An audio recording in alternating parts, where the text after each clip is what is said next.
بسم اللہ الرحمن الرحیم۔ السلام علیکم۔ ان آوازوں کو مت سنو تبریز، میں جب تمہارے پاس ہوتی ہوں تو میں اپنے کسی آدمی کی آواز نہیں سننا چاہتی۔ آگے چٹانیں تھیں، ویرا تبریز کو چٹانوں کے پیچھے لے گئی۔ تبریز حیران سا ہو کہ اس کے ساتھ چلتا رہا اور وہ ایک جگہ رک گئے۔ وہاں کسی کی آواز نہیں پہنچتی تھی۔ تبریز چونک اٹھا اور بولا، شور سا سنائی دے رہا ہے، تم بھی سننے کی کوشش کرو۔ ایسا لگتا ہے جیسے چیخ و پکار ہو رہی ہے اور گھوڑے دوڑ رہے ہیں۔ ویرا نے ہنس کر کہا، تمہارے کان بج رہے ہیں، ہوا کے تیز جھونکے چٹانوں سے ٹکرا کر گزر رہے ہیں، یہ ان کی آوازیں ہیں۔ ویرا نے اسے اپنے بازوؤں اور ریشمی بالوں میں گرفتار کر کے اس کی آنکھوں، کانوں اور عقل پر قبضہ کر لیا۔ تبریز مان گیا کہ یہ آوازیں ہوا کی ہیں جو بہت دور کے شور کی طرح سنائی دیتی ہیں، مگر اسے معلوم نہ ہو سکا کہ یہ آوازیں اس کی اپنی بستی کے لوگوں کی ہیں اور وہاں قیامت برپا ہو چکی ہے جو یہودی تاجر برپا کرانا چاہتا تھا۔ ویرا کو معلوم تھا، وہ نہیں چاہتی تھی کہ یہ آوازیں تبریز کے کانوں تک پہنچیں۔ یہ انتظام اس طرح ہوا تھا کہ یہودی تاجر ایک بار پھر بالڈون سے ملنے گیا تھا۔ اس بار اسے بالڈون مل گیا تھا۔ یہودی نے اسے بتایا کہ حمص کے مسلمان کیا کر رہے ہیں اور وہ کس طرح صلیبی فوج کے لیے خطرہ بن سکتے ہیں۔ بالڈون کا یہ من پسند شکار تھا۔ اس نے یہودی کو بتایا کہ وہ کسی رات چپکے سے حمص پر حملہ کرائے گا۔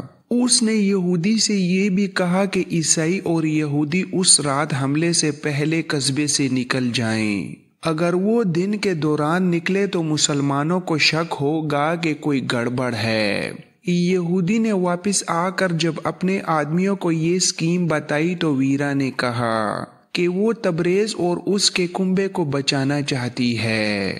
بوڑھے عیسائی نے کہا، ایسے ہم صلیب سے غداری کریں گے۔ یہودی تاجر نے کہا، سام کے بچوں کو بچانا کہاں کی عقل مندی ہے؟ وہاں کے رہنے والے ایک عیسائی نے کہا، یہاں مسلمانوں کے 2 گھر ایسے ہیں جن کے ساتھ میرے دلی تعلقات ہیں، لیکن میں انہیں بچانے کی نہیں سوچ رہا۔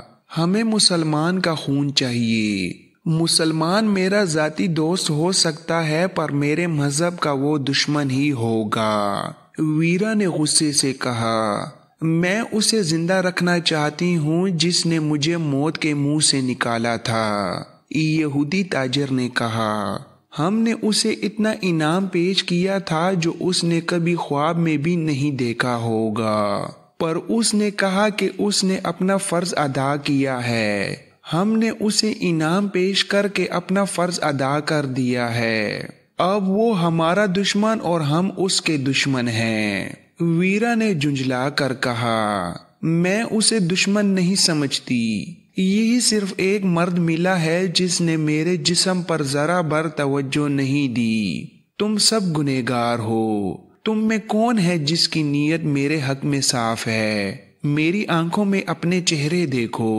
یہودی تاجر نے کہا، تم صرف تبریز کو بچا لو، لیکن اسے کیسے بچاؤ گی؟ اگر تم نے اسے بتایا کہ کیا ہونے والا ہے تو وہ ساری آبادی کو نہیں بتا دے گا، اور اگر تم اس کے پورے کنبے کو گھر سے نکل جانے کا کہو گی تو وہ وجہ نہیں پوچھیں گے۔